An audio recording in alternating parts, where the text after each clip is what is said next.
아주 반가운 소식이 있었습니다. 여러분들 다 아시는 것 같은데 그저께 뉴스에 우리 조국의 소설가 한강 씨가 2024년 노벨 문학상을 탔다는 소식입니다. 영어권이 아닌 우리나라의 문학이 노벨상을 탄다는 것은 여간 어려운 일이 아닙니다. 일단 우리말의 표현력이 너무 탁월해서 영어로 번역할 때 그 감동이 잘 살아나기가 참 어렵다, 그런 말을 들었습니다. 제가 다니던 직장에서도 옛날에 한국 문학을 번역해서 해외 소개하는 그 사업을 위해서 많다고는 할 수 없겠지만 하여튼 자금을 지원을 하고 번역가를 육성하고 이렇게 했던 것이 기억이 납니다. 한강 작품 가운데 2016년에 맨부크상, 이건 세계적인 어떤 문학상 중에서 3대 문학상에 해당된다는 그런 상인데, 거기에서 채식주의자라는 작품이 베지테리안, 그것을 비롯해서 1980년 5.18 광주 민주화 운동을 배경으로 한다기보다 하여튼 그것을 뿌리로 하는 소설 소년이 온다, 휴먼 액트라는 것, 그리고 흰 The White Book, 그리고 제주 4.3 사건 배경으로 하는 작별하지 않는다 We Do Not Part 등 많은 작품을 내놓았고 국내와 국외에서 호평을 받고 있다고 합니다. 저는 보고 싶었지만 아직 하나도 못 봤는데 또 기회가 있겠죠. 노벨 문학상 작품을 번역 없이 읽을 수 있게 된 것도 우리에게는 경사라고 하겠습니다. 기쁜 마음으로 우리 한강 작가와 우리 모두에게 축하드립니다. 우리 한번 축하의 박수 한번 해드릴까요? 축하해요. 우리에게도 서로 축하하면 좋겠습니다.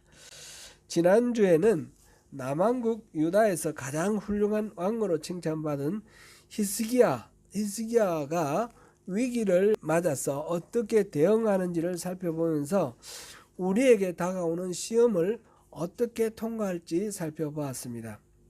히스기야는 개혁군주로서 유다에 만연해 있던 수많은 우상을 혁파를 하고 백성들을 여호와 신앙으로 회복시켰던 아주 좋은 선왕입니다. 하나님은 그를 형통하게 해 주셨습니다. 그런데 그가 하나님께 묻지 않고 아수르를 배반하고 아수르에게 바치던 조공을 끊고 아수르가 점령하고 있던 블레셋을 점령을 했습니다. 그 대가로 아수르의 사네립 왕의 침공을 받았습니다. 그때 아수르의 요구대로 궁중과 성전에 있는 모든 금붙이, 은붙이 다 쓸어다가 갖다 바쳤습니다.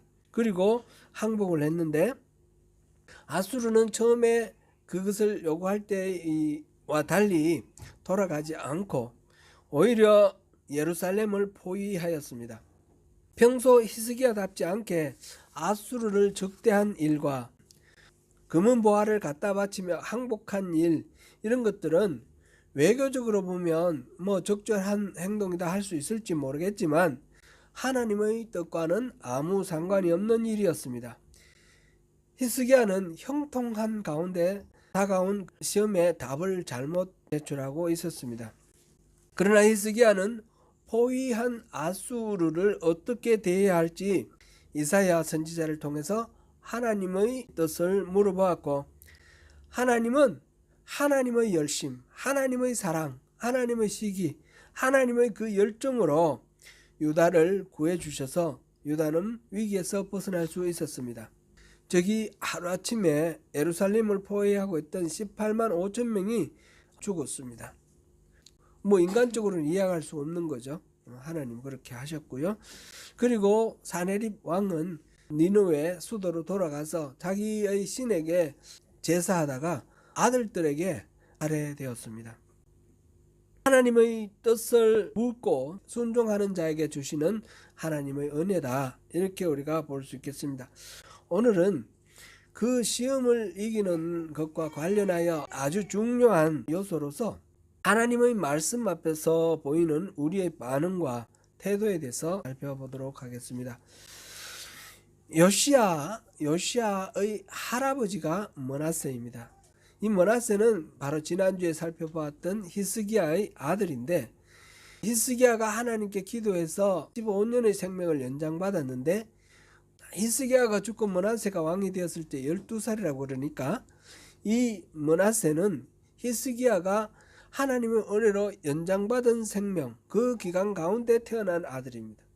그러니까 얼마나 복된 아들입니까? 은혜의 아들입니까? 그러나 그는 철저히 아버지와는 정반대의 길을 갔으니 수많은 우상을 만들어 세우고 히스기야의 아버지 므낫세의 자기 할아버지인 아하스가 아수르의 왕을 만나기 위해서 다메섹에 갔다가 다메섹에 있는 그 제단을 보고 너무 그 모습이 훌륭했던지 그걸 가지고 그대로 설계도를 가지고 와서 자기 골목에 집에 또 성전에 여러 군데 제단을 만들었습니다. 그랬는 그 아하스와 마찬가지로 이 므낫세도 그 제단을 만들었습니다.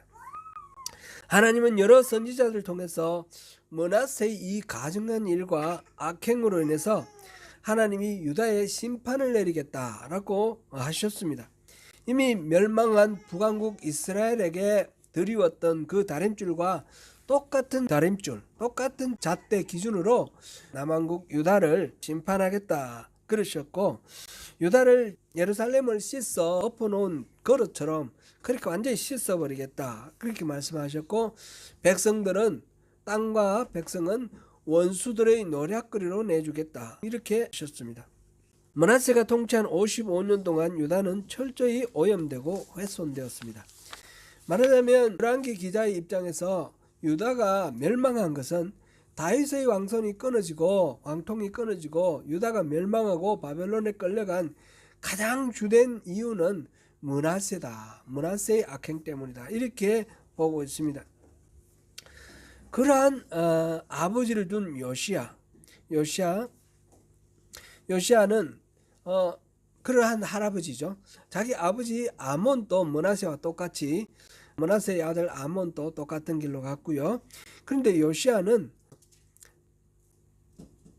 좀 전혀 다른 상황을 이렇게 펼쳐가는 것을 봅니다. 8살에 왕이 되었습니다. 자기 아버지 아몬이 2년 동안 통치하다가 신하들에게 암살당해가지고 어린 나이에 왕이 되었는데 초반기에는 어떤 왕이었는지 기록이 없습니다. 전체적인 기록에 다윗의 길을 따랐고 여호와 보시기에 옳았다고 했기 때문에 어릴 때부터 아버지와는 다른 길을 걸었다고 볼 수 있겠지만 왕 18년에 성전 수리를 명하는 이 사건이 하나의 터닝 포인트가 됩니다. 서기관 사반에게 명령을 내려서 부서진 성전을 수리하라 하였습니다. 그것은 므낫세로부터 시작해서 하나님께 예배하는 이 성전을 소홀히 하여 황폐하게 되었기 때문에 그렇습니다. 그런데 성전을 수리하는 그 과정을 보면 성전에 바치는 헌금이 있었어요. 문지기가 그거를 관리하는 그거를 이렇게 받아가지고 그걸 계산해서 다시 성전을 관리하는 감독자에게 주고 그 감독자는 기술자들, 미장이나 석수나 목수나 이런 사람들에게 나눠주고 그들의 어떤 재량권에 따라서 자율적으로 일할 수 있도록 그렇게 했다 하는 그런 내용이 있고요. 이거는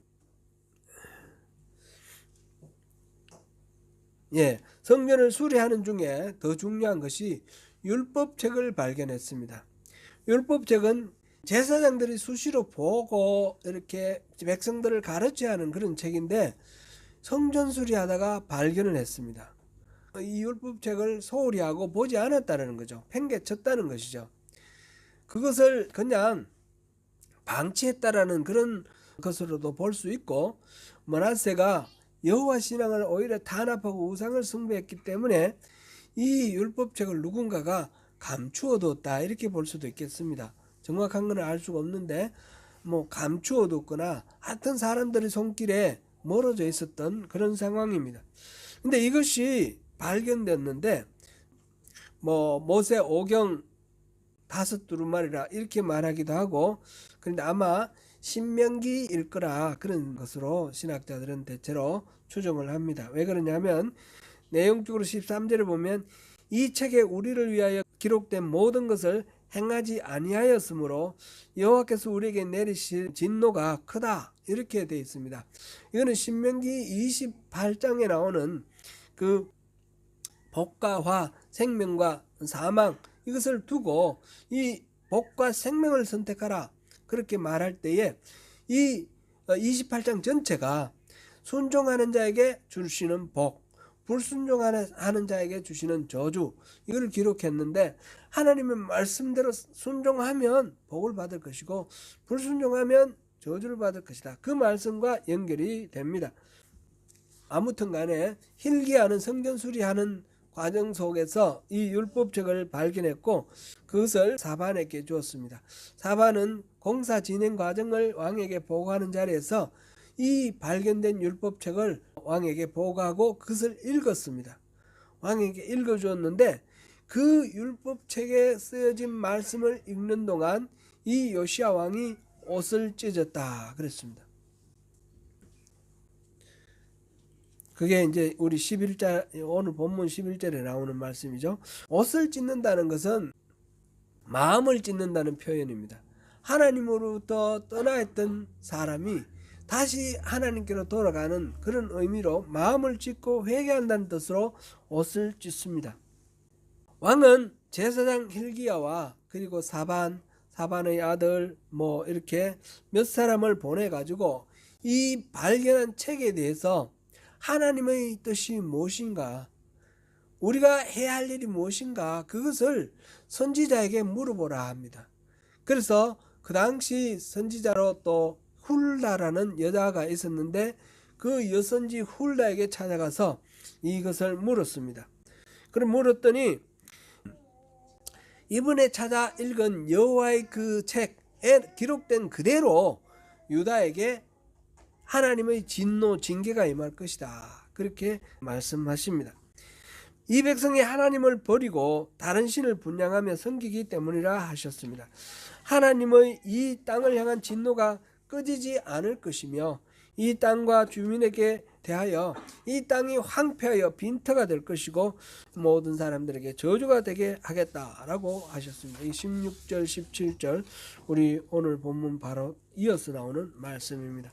다만 이 요시야 왕은 하나님 앞에서 겸비하여 옷을 찢고 통곡하였으므로 그 하나님을 향한 그 마음, 그것을 보시고 하나님께서 그 재앙을 겪지 않고 평안히 조상의 묘실로 들어갈 수 있게 하겠다, 그렇게 말씀하셨습니다.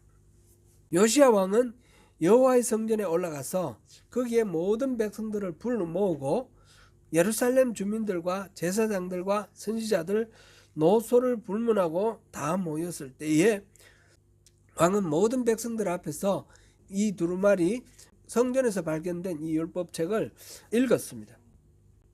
그리고 모든 백성과 다시 하나님과의 그 언약을 다시 새롭게 하였습니다. 하나님과의 언약은 뭡니까? 하나님은 우리의 하나님이 되시고 우리는 하나님의 백성이 된다, 그런 것 아닙니까? 그것을 다시 회복하고 이 백성들이 그렇게 언약 안에 살기로 결단을 약속을 하였습니다. 요시야는 그 이후부터 종교개혁을 시작하는데 우리 성경 보면 23장 전체와 23장 전체죠. 23장 전체가 요시야의 종교개혁 내용입니다. 간단히 살펴보면 요시야는 모든 형태의 이방신을 숭배하는 예배를 없앴습니다. 바알과 아세라, 일월성신, 몰록, 태양신, 아스다라옷, 그모스, 밀곰을 위해 만든 모든 물품 섬기는 신당, 제단들을 기드론 계곡에 가지고 가서 다 불사르고 빻아 가루로 만들었습니다.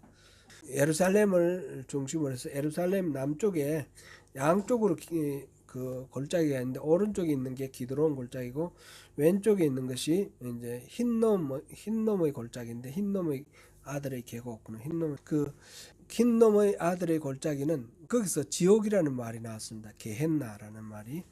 기드론 골짜기는 동쪽에 있는 그 골짜기인데 그곳에서 지금 다 불살랐고 지금 또 이제 예루살렘 성지순례 가면 그 기드론 골짜기에는 수많은 묘지들이 있습니다. 묘지.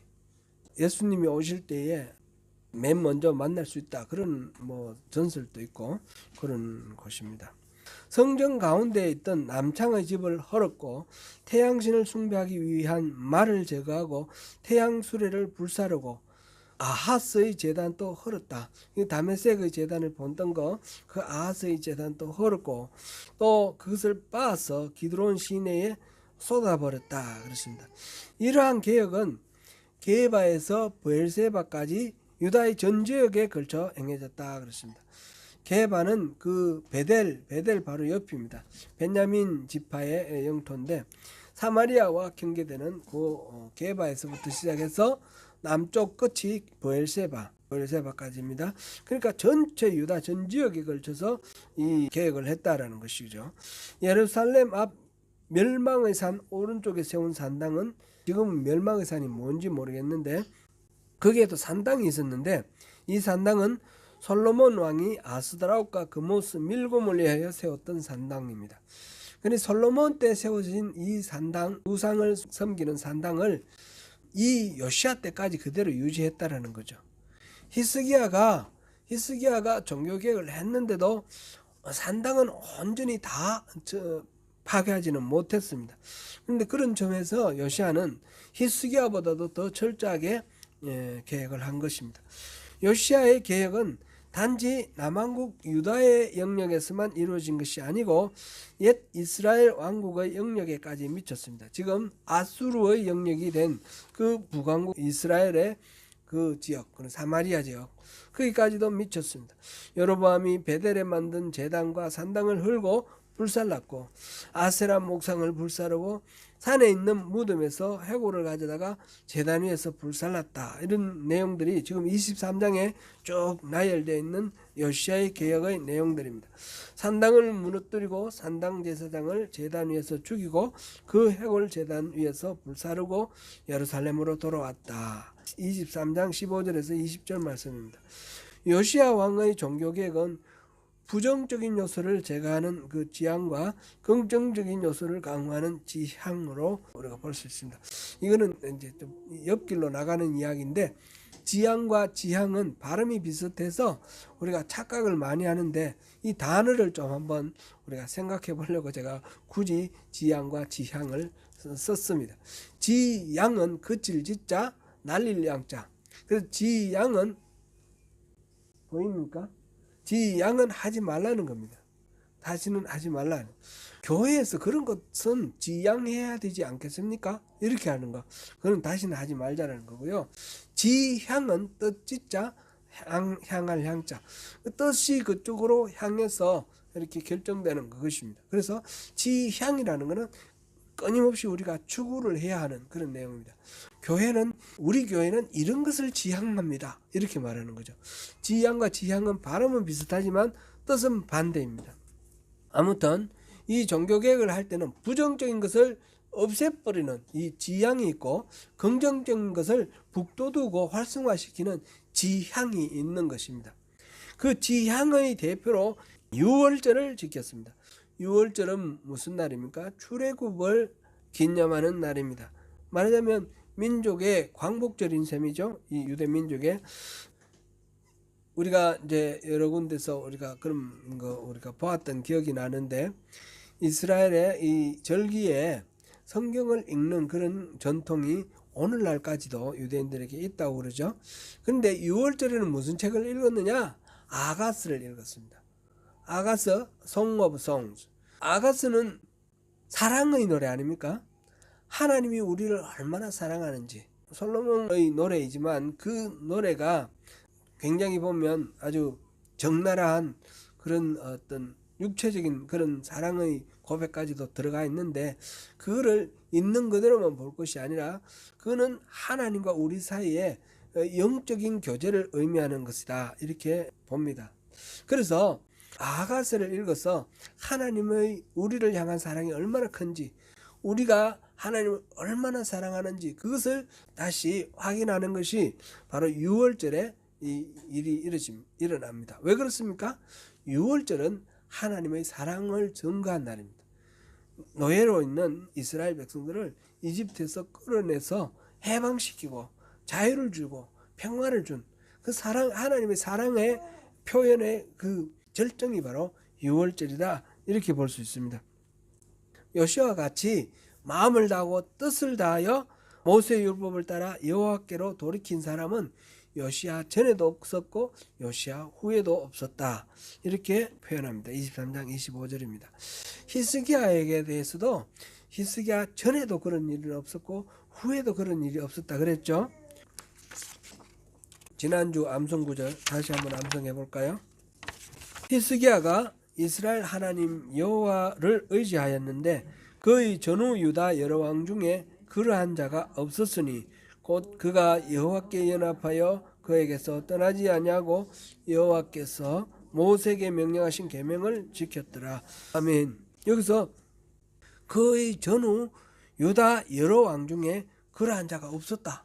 이 히스기야가 최고로 하나님께 이렇게 연합되고 하나님 뜻 안에 있었던 사람이다, 이랬는데 지금 요시야도 그렇게 마음과 뜻을 다하여 모세의 그 율법을 따르고 여호와께로 돌아간 자가 없었다 그랬습니다. 이전에도 없었고 이후에도 없었고. 그러니까 누가 더 많이 여호와께 가까웠습니까? 이 표현은 그만큼 뛰어나다는 뜻이지 순서를 따지는 건 아니겠죠. 그러니까 히스기야와 요시야는 그러니까 남한국 유다에서 대표적인 개혁 군주로서 서로 우월을 말할 수 없을 정도로 탁월한 그런 개혁 군주였다, 우리가 이렇게 보면 되겠습니다. 요시야는 하나님의 말씀을 들었을 때, 처음 들었을 때 어떻게 했습니까? 겸비하여 자기 옷을 찢으며 통곡했습니다. 이것이 하나님이 기뻐하시는 말씀을 대하는 자, 말씀을 듣는 자의 태도입니다.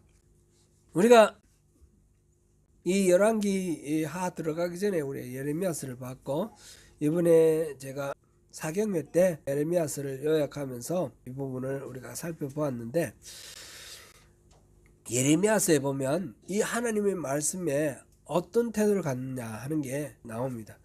그 왕들 중에 다른 사람들도 물론 있겠지만 백성들도 하나님 말씀을 역으로 듣는다든지 뭐 이런 이야기들이 많이 있고, 우리는 하나님 말씀을 듣지 않겠노라 이런 표현도 있고요. 여러 가지 있지만 대표적으로 왕 리더들 3명을 통해서 우리가 한번 점검해 보면 좋겠습니다.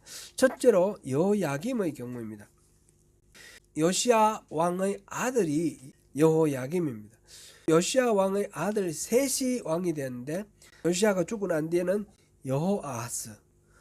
살룸이라는 이름을 가진 여호아하스가 왕이 되었고, 이 여호아하스가 애굽으로 끌려가면서 그 형이었던 엘리야김이 여호야김이라는 이름으로 왕이 되었고, 이 여호야김이 죽고 난 뒤에 여호야김의 아들 여호야긴이 왕이 되었으나 금방 바벨론을 또 포로로 끌려갔습니다.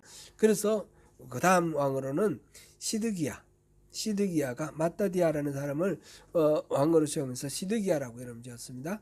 시드기야. 그러니까 이 여호아하스와 여호야김과 시드기야는 모두 다 요시야 왕의 아들입니다. 여호야김, 아마 요시야 왕의 장자일 것 같습니다. 여호야김이 예레미야서에 많이 나오는데 그 말씀을 듣습니다. 예레미야가 하나님으로부터 받은 말씀, 예레미야 선지자의 기록한 예언서입니다.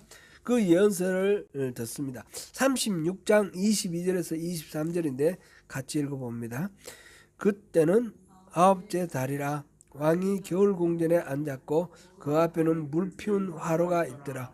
여우디가 서너 쪽을 낭독하면 왕이 면도칼로 그것을 연하여 벼 화롯불에 던져서 두루마리를 모두 태웠더라.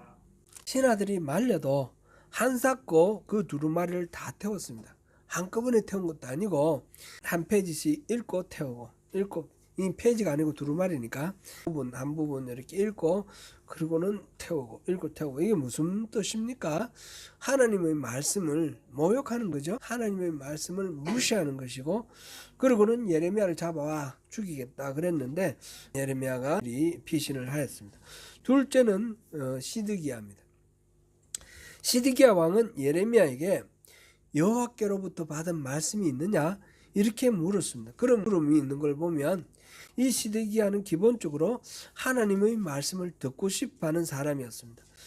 그러나 그뿐이었습니다. 시드기야가 사람을 보내 예레미야를 성전으로 데리고 오게 해서 만났는데, 그때 예레미야가 감옥에 있는 예레미야를 끌어서 성전으로 데리고 와서 하나님의 뜻을 물었는데, 그때 예레미야가 말하기를 바벨론에게 항복하면 살고 저항을 하면 다 죽는다라고 그렇게 말합니다. 예레미야 38장 14절에서 16절입니다.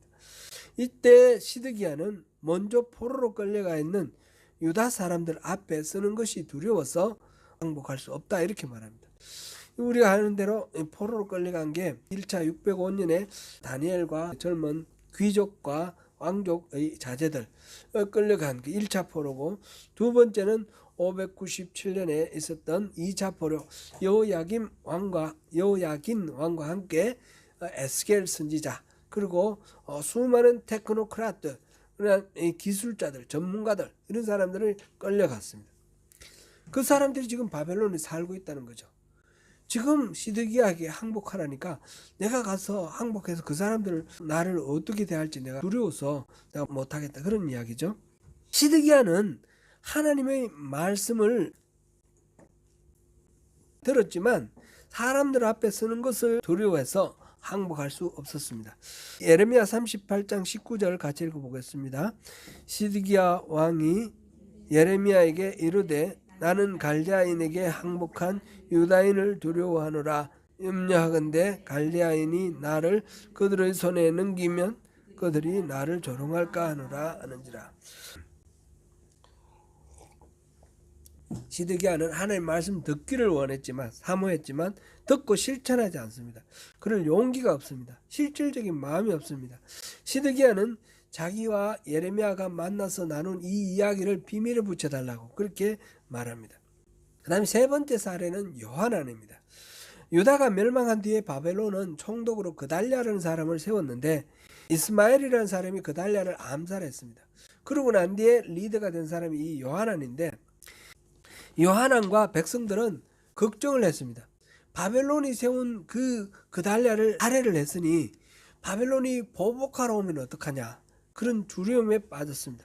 그래서 애굽으로 피난 가야겠다 이런 생각을 하고 피난 가던 도중입니다. 베들레헴 옆에서 예레미야께 물어보자 해서 예레미야께 기도를 부탁합니다. 예레미야가 그들의 부탁대로 기도를 하기로 합니다. 이때 예레미야에게 부탁을 할 때 하나님의 음성을 들어라. 하나님의 음성이 우리에게 듣기 좋든지 싫든지 우리가 반드시 순종하겠다.